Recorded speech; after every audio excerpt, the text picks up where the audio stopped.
कि हम सब जानते हैं कि गुरुदेव रविंद्रनाथ टैगोर जो है, इन्हें गुरुदेव की उपाधि किसने दी थी? महात्मा गांधी जी ने। महात्मा गांधी जी ने कहा था आप तो गुरुदेव हैं, तो इन्होंने बदले में एक्सचेंज ऑफर में उन्हें क्या कह दिया? आप महात्मा हैं। ठीक है, तो महात्मा और गुरुदेव एक्सचेंज ऑफर था ये इनका।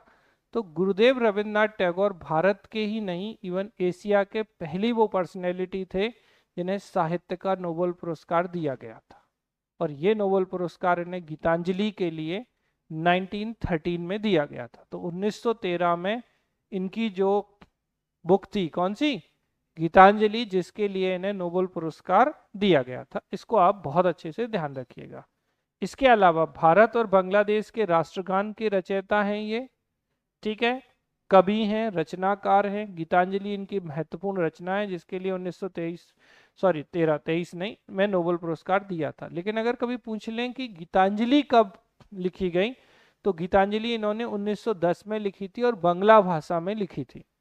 1913 में इसी के अंग्रेजी अनुवाद के आधार के लिए इन्हें नोबेल क्या दिया गया था? Nobel.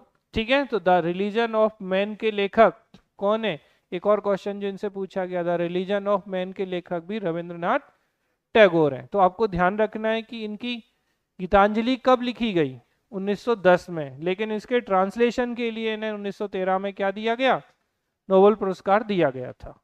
The religion of man आपका 2015 और 18 में क्वेश्चन आया था। इसके लेखक रविंद्रनाथ टैगोर हैं।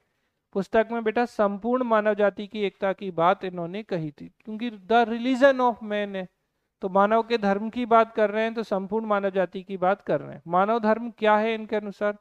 तो उनकी दृष्टि में मानव विधाता की अनुपम कृति है। मनुष्य जो है विधाता की कैसी कृति है? मतलब एकदम अनुपम है, मतलब ऐसा बनाया नहीं जाता हर बार। विश्व में उनका स्थान संदिग्ध नहीं। जीवन और मृत्यु की सीमा के अंतर्गत मानव कर्तव्य, आत्मचिंतन, प्रेम, कर्तव्य निष्ठा में है।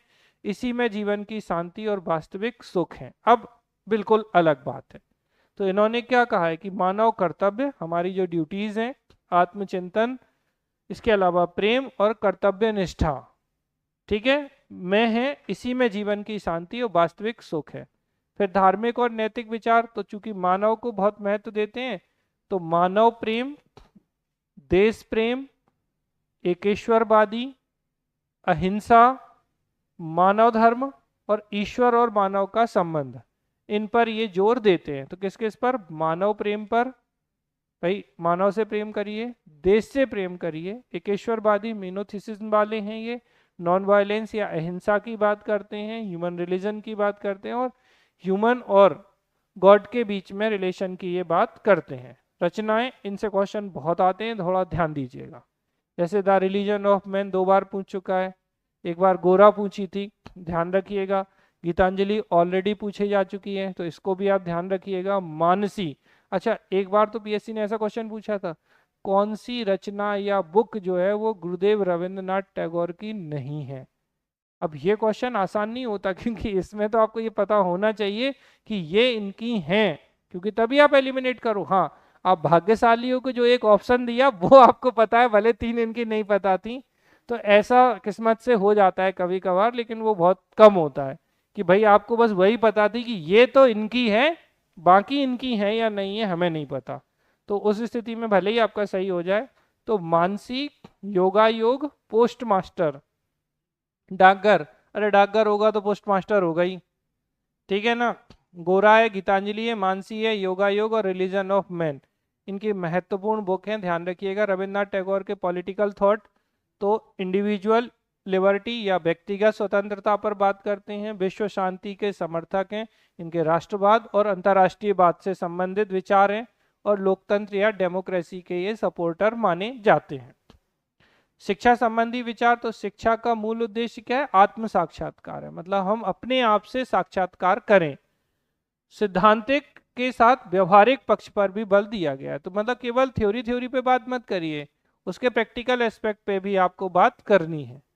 मातृभाषा के साथ अन्य विदेशी भाषाओं को भी ज्ञानार्जन के समर्थक थे। सार्वभौमिकता, यूनिवर्सलिज्म की भी बात करते हैं। विभिन्न तत्वों का प्रभाव अगर हम देखें, तो बाह्य प्रभाव, और आंतरिक तत्व। तो टैगोर के विचारों पे दो तरीके, मतलब एक्सटर्नल जो एलिमेंट्स थे उनका भी प्रभाव था और इंटरनल का भी था। जैसे पाश्चात्य चिंतन और साहित्य का प्रभाव इनके जीवन पर था, इंग्लिश को महत्व देते थे, सीधी सी बात है। दूसरी बात, आंतरिक तत्व, उपनिषदीय चिंतन, तो जो हमारे उपनिषद थे उनका चिंतन, वैष्णव मत, राजा राममोहन राय के विचार, बंकिम चंद्र चटर्जी आदि के विचारों से ये प्रभावित थे। क्या रचना थी बंकिम चंद्र चटर्जी की? आनंद मठ। किससे संबंधित है और ये आनंद मठ में क्या दिया गया है? अच्छा ठीक है।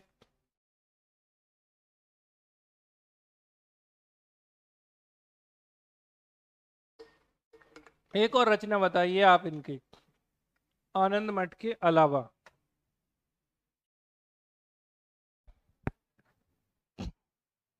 नहीं, सन्यासी विद्रोह तो आनंद मठ में ही बताया गया, आनंद मठ से ही हमने वंदे मातरम लिया। ठीक है, वेरी गुड। लास्ट ईयर का क्वेश्चन था ये आप, कि दुर्गेश नंदिनी किसकी बुक है? तो आपको ध्यान रखना है बंकिम चंद्र चटर्जी की आनंद मठ और दुर्गेश नंदिनी है। और आनंद मठ से ही क्या लिया गया? वंदे मातरम जो है वो आपकी आनंद मठ से ही लिया गया। जैसे गीतांजलि से क्या लिया गया है? जनगण मन। ठीक है, ध्यान रखेंगे अच्छे से। शिक्षा का अर्थ क्या है? तो टैगोर नाथ जो थे परंपरावादी शिक्षा के विरोधी थे, मतलब ट्रेडिशनल जो एजुकेशन चल रही है उसकी बात नहीं कर रहे थे। उनके अनुसार पुस्तकों को रख लेना ही शिक्षा नहीं है, अपितु शिक्षा का यथार्थ अर्थ जीवन का समस्त दृष्टि से सामंजस्य स्थापित करना है। तो समस्त दृष्टि से जब आप जीवन का सामंजस्य स्थापित करते हैं तभी वो शिक्षा के रूप में जानी जाती है। दार्शनिक विचारधाराएं, तो आदर्शवाद को ये मानते थे, आइडियलिज्म को, प्रकृतिवाद को, यथार्थवाद को, प्रयोजनवाद को, लोकतंत्रवाद को, मानवतावाद को। ठीक है, शिक्षा के उद्देश्य क्या होंगे इनके अनुसार? अब चूंकि शिक्षा जो है वो उनके उद्देश्य कैसे होंगे? सामंजस्य की भावना या क्षमता का विकास करे। ठीक है, तो कोऑर्डिनेशन को बढ़ाए, शारीरिक विकास तो हो ही आपका, फिजिकल डेवलपमेंट, इसके साथ सोशल डेवलपमेंट भी हो, सामाजिक विकास, फिर इसके अलावा आपका इंटेलेक्चुअल डेवलपमेंट, बौद्धिक विकास भी होना चाहिए। इसके साथ में मोरल डेवलपमेंट यानी कि नैतिक विकास या एथिकल डेवलपमेंट भी होना चाहिए। ठीक है, स्पिरिचुअल आध्यात्मिक विकास की भी बात करते हैं, संवेगात्मक की भी करते हैं, नेशनलिज्म या राष्ट्रीयता की भी करते हैं, इसके अलावा इंटरनेशनल अप्रोच की भी वो बात करते हैं। तो ध्यान रखना, राष्ट्रवाद तक सीमित नहीं है टैगोर साहब, अंतर्राष्ट्रीयवाद, राष्ट्रीयवाद, आध्यात्मिक, तो याद रखिए भौतिक, मानसिक, अच्छे से ध्यान रखना है, सामाजिक, शारीरिक, बौद्धिक, नैतिक, आध्यात्मिक, संवेगात्मक, सामंजस्य, इन सब की बात करते हैं। तो शिक्षा का उद्देश्य कैसा होना चाहिए? कि मतलब सामंजस्य की क्षमता का विकास हो जाए, सामाजिक विकास हो, शारीरिक विकास हो, नैतिक विकास हो, आध्यात्मिक विकास हो, राष्ट्रीयता का विकास हो और अंतर्राष्ट्रीयता का भी दृष्टिकोण का विकास होना चाहिए। तो इनका शिक्षा दर्शन तीन बातों पर आधारित होगा। एक होगा स्वतंत्रता, ठीक है, दूसरा रचनात्मक आत्मविश्वास, प्रकृति और मनुष्य का रचनात्मक संबंध, तो ये लिबर्टी की बात करते हैं, रचनात्मक आत्मविश्वास की बात करते हैं और प्रकृति और मनुष्य के रचनात्मक संबंधों की बात करते हैं। अब शैक्षिक दर्शन के तीन बातें अलग हैं, लेकिन बोले चार सिद्धांत कौन से हैं इनके शैक्षिक दर्शन के? तो चार सिद्धांत में ये प्रकृतिवाद, अंतर्राष्ट्रीयवाद, मानवतावाद और आदर्शवाद की बात करते हैं। तो थोड़ा ध्यान दीजिएगा।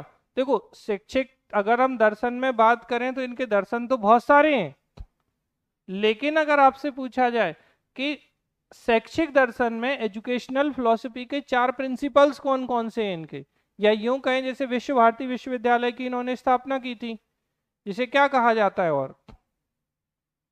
और कुछ नाम है इसका विश्व भारती विश्वविद्यालय का? शांति निकेतन। तो जिसकी स्थापना इन्होंने की थी वो बेसिकली, आपको ये ध्यान रखना है, जैसे शांति निकेतन और विश्व भारती दोनों इन्हीं सिद्धांतों पर आधारित हैं। कौन कौन से? प्रकृतिवाद, अंतर्राष्ट्रीयवाद, मानवतावाद और आदर्शवाद की बात करते हैं। अब शिक्षा दर्शन, ये आपका 2016 का मेंस का क्वेश्चन है। तो रविंद्रनाथ टैगोर महान साहित्यकार और शिक्षा सुधारक थे। उनका शिक्षा दर्शन मानवता, प्रकृति और आत्मविकास पर आधारित था। उन्होंने शिक्षा को स्वतंत्रता, रचनात्मकता और पूर्ण व्यक्तित्व के विकास का माध्यम माना था। अब उनका दर्शन क्या कहता है?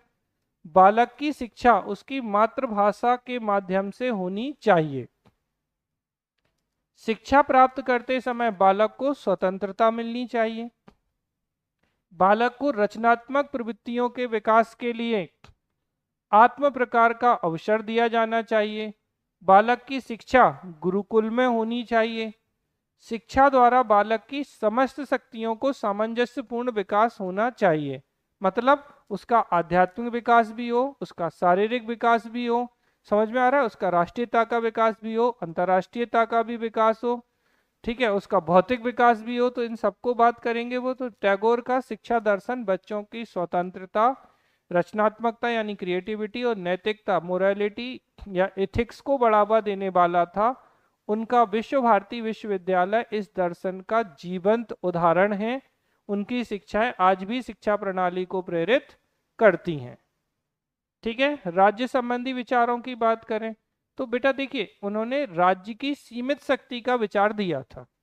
अच्छा, राज्य की सीमित शक्ति को गांधी जी भी बोलते हैं। ठीक है, राज्य को शक्तिशाली नहीं बनाना चाहते हैं गांधी जी भी, और टैगोर साहब भी। तो वे संस्थाओं के शासन में विश्वास नहीं करते। उन्होंने जनता की असीमित शक्ति में विश्वास किया कि भाई जनता के पास असीमित शक्ति है। उनके अनुसार अगर राज्य हो तो वह व्यक्ति के विकास में साधक बने, ना कि बाधक।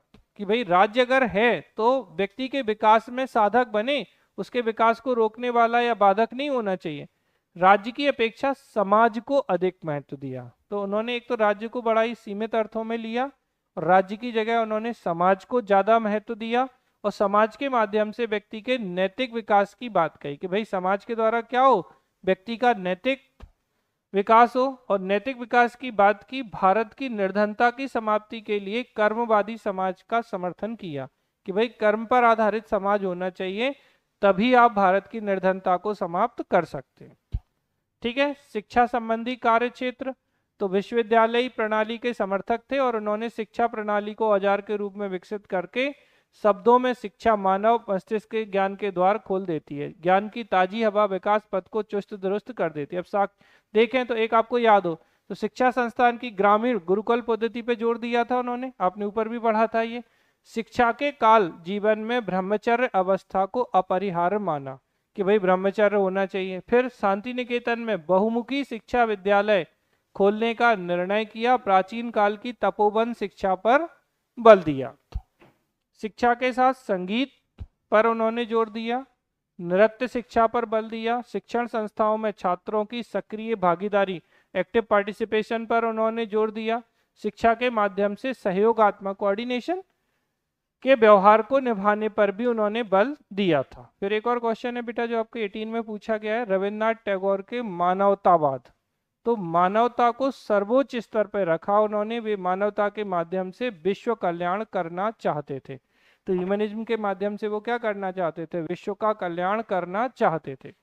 क्या कहता है इनका मानवतावाद? तो उन्होंने मानव की स्वतंत्रता, सृजनात्मकता यानी क्रिएटिविटी को प्रोत्साहन देने हेतु सदैव प्रयास किए। एक महाकवि होने के नाते उन्होंने अभिव्यक्ति को महत्व दिया कि भाई आपके एक्सप्रेशंस को इंपॉर्टेंस दिया जाना चाहिए, ना कि संवेदना और भावों का दमन होना चाहिए। तो जो भी आपके सेंसेशंस हैं, संवेदनाएं हैं, जो आपके भाव उत्पन्न हो रहे हैं, उनको रोकना नहीं चाहिए। उनका मानना था कि मानवता के माध्यम से संपूर्ण विश्व की समस्या को हल किया जा सकता है। तो मानवता के माध्यम से क्या हो सकता है? आप संपूर्ण विश्व की जो समस्या या प्रॉब्लम्स हैं उन्हें आप सॉल्व कर सकते हैं। उन्होंने अपनी रचना में प्रकृति का मानवीकरण किया है। तो प्रकृति का क्या किया? मानवीकरण किया। इन्होंने प्रकृति को मानव समान दर्जा दिया। तो प्रकृति कैसी है? मानव के समान इन्होंने दर्जा दिया। तो टैगोर का मानवतावाद मनुष्य को जाति, धर्म, राष्ट्रीयता के भेद से ऊपर उठकर देखता है। उनके अनुसार सच्चा मानवतावाद प्रेम, शांति और सह अस्तित्व पर आधारित है। तो इनका जो मानवतावाद है वो किस पर आधारित है? प्रेम, शांति और सह अस्तित्व पर आधारित है। तो थोड़ा सा आपको यहाँ ध्यान रखना होगा, एक तो मानव की स्वतंत्रता, सृजनात्मकता को प्रोत्साहन दिया, अभिव्यक्ति को महत्व दिया, संवेदना और भावों को दमन नहीं करना चाहिए, मानवता के माध्यम से ही विश्व की समस्याओं का समाधान करने की बात की, प्रकृति का मानवीकरण किया और प्रकृति को मानव के समान दर्जा दिया था। और कंक्लूजन में आप बता देंगे कि जाति, धर्म, राष्ट्रीयता के भेद से ऊपर उठकर देखते हैं वो मानवतावाद को, और सच्चा मानवतावाद प्रेम, शांति और सह अस्तित्व पर आधारित है। ठीक है। फिर अब राष्ट्रवादी विचार कैसे होंगे उनके? तो राष्ट्रवादी विचारों को अगर देखोगे तो पहली चीज तो वो संकुचित नहीं होंगे, तो राष्ट्रवाद संकुचित ना होकर विस्तृत होगी। दूसरी बात, वो जब अंतर्राष्ट्रीयवाद तक और मानवतावाद पर हैं तो उनके राष्ट्रवाद के विचार जो हैं वो कहीं से कहीं तक संकुचित तो हो ही नहीं सकते। अपनी राष्ट्रवादी विचारधारा में उन्होंने साम्राज्यवाद के प्रति घृणा प्रदर्शित की। टैगोर का राष्ट्रवाद देश की सभ्यता, संस्कृति और गौरवमयी परंपरा के प्रति समर्पण का भाव रखता है। टैगोर के राष्ट्रवाद में मानवतावाद, लोकतंत्र और स्वतंत्रता के मूल्य समाहित होंगे। राष्ट्रवाद को विस्तृत कर अंतर्राष्ट्रीय स्तर पर प्रवेश कराना चाहते थे, क्योंकि उनके अनुसार विश्व विभिन्न संस्कृतियों का संगम है। तो राष्ट्रवाद को वो कहाँ ले जाना चाहते थे? अंतर्राष्ट्रीयवाद पर ले जाना चाहते थे। टैगोर का अंतर्राष्ट्रीयवाद विश्व मानवता के समग्र विकास में आवश्यक है, जिससे नवीन संस्कृति निर्मित हो, और टैगोर का अंतर्राष्ट्रवाद विश्व शांति, एकता और विश्व भारती की स्थापना से प्रेरित है। तो टैगोर का राष्ट्रवाद आत्मज्ञान, संस्कृति, मानवता की सेवा के साथ एक व्यापक दृष्टिकोण पर आधारित है, और उनके विचार आज भी आधुनिक राष्ट्रवाद के लिए प्रासंगिक हैं या रिलेवेंट्स हैं। ठीक है। शिक्षा के उद्देश्य हम ऑलरेडी पढ़ चुके हैं, तो अब नहीं बताएंगे दोबारा से। ठीक है। अब बात करते हैं इनका रिलेवेंस क्या है भाई, रविन्द्रनाथ टैगोर जी का। तो अब चारवाक जी का रिलेवेंस देखा आपने। ठीक है। अब इनके विचारों की प्रासंगिकता देखते हैं।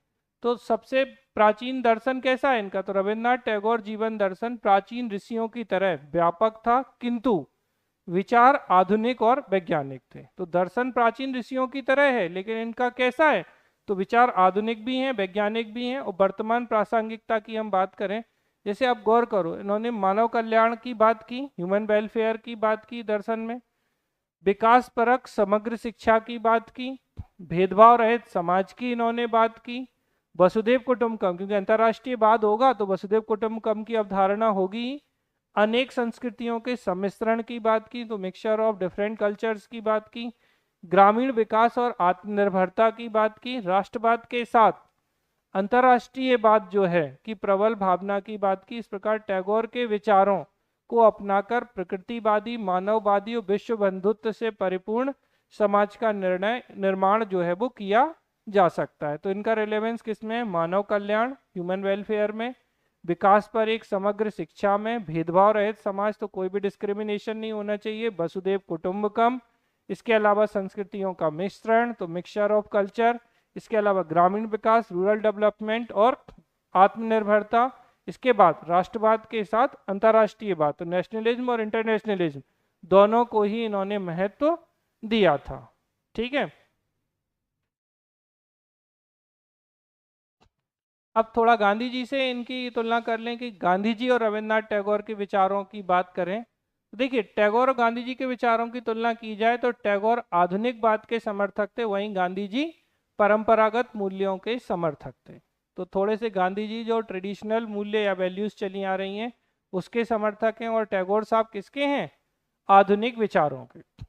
जैसे टैगोर आधुनिक यंत्रों और प्रणालियों को महत्व दिया गया, वहीं गांधी जी द्वारा परंपरागत प्रणालियों और पद्धतियों को महत्व दिया गया। देखो, जो व्यक्ति अंतर्राष्ट्रीयवाद की बात करेगा, यानी कि किसकी बात करेगा? वो मॉडर्न इंस्ट्रूमेंट्स की बात करेगा, मॉडर्न सिस्टम की बात करेगा। लेकिन गांधी जी कैसे थे? लघु कुटीर उद्योग वाले। ठीक है। गांधी व टैगोर में राष्ट्रीयता और मानवता को लेकर हमेशा वैचारिक मतभेद रहा है। जहां गांधी जी पहले पायदान पर राष्ट्रीयता को रखते हैं, वहीं टैगोर मानवता को राष्ट्रीयता से अधिक महत्व देते हैं। तो टैगोर के अनुसार ह्यूमैनिटी को वो ज़्यादा इंपॉर्टेंस देते हैं, जबकि गांधी जी ने नेशनलिज्म या राष्ट्रीयता को या राष्ट्रवाद को ज्यादा महत्व दिया। टैगोर का मानना था कि राष्ट्रीयता मानवता को प्राप्त करने का एक साधन है, ना कि स्वयं साध्य। तो राष्ट्रीयता किसको? मानवता को प्राप्त करने के लिए साधन है, ना कि स्वयं साध्य। क्योंकि साध्य तो केवल मनुष्य ही है। जब तक मानवता का विकास नहीं होगा, ठीक है, तब तक कुछ नहीं होगा। तो राष्ट्रवाद और आध्यात्मिकतावाद आदि की अवधारणाएं नगण्य रहेंगी। तो भाई अगर आप मानवतावाद का विकास नहीं करोगे तो राष्ट्रवाद और आध्यात्मिकवाद की कोई भी बात आप नहीं कर सकते। तो ये कुछ डिफरेंसेस हैं जिनमें आपको ध्यान रखना है कि टैगोर आधुनिकतावाद मॉडर्नाइजेशन के सपोर्टर थे, गांधी जी ट्रेडिशनल वैल्यूज के थे। एक दूसरा डिफरेंस क्या है? तो आधुनिक यंत्रों और प्रणालियों को महत्व दिया टैगोर साहब ने, गांधी जी ने वही ट्रेडिशनल और परंपरागत नीतियों को अपनाया। राष्ट्रीयता और मानवतावाद में भी इनमें अंतर था, तो गांधी जी ने राष्ट्रवाद को या राष्ट्रीयता को महत्व दिया, जबकि टैगोर ने मानवतावाद को प्राथमिकता दी थी। ठीक है, अच्छे से ध्यान रखेंगे। और टैगोर का मानना क्या था कि राष्ट्रीयता मानवता को प्राप्त करने के लिए साधन है, ना कि साध्य। मतलब आपका उद्देश्य मानवता को प्राप्त करना होना चाहिए, राष्ट्रीयता को या राष्ट्रवाद को प्राप्त करना नहीं होना चाहिए।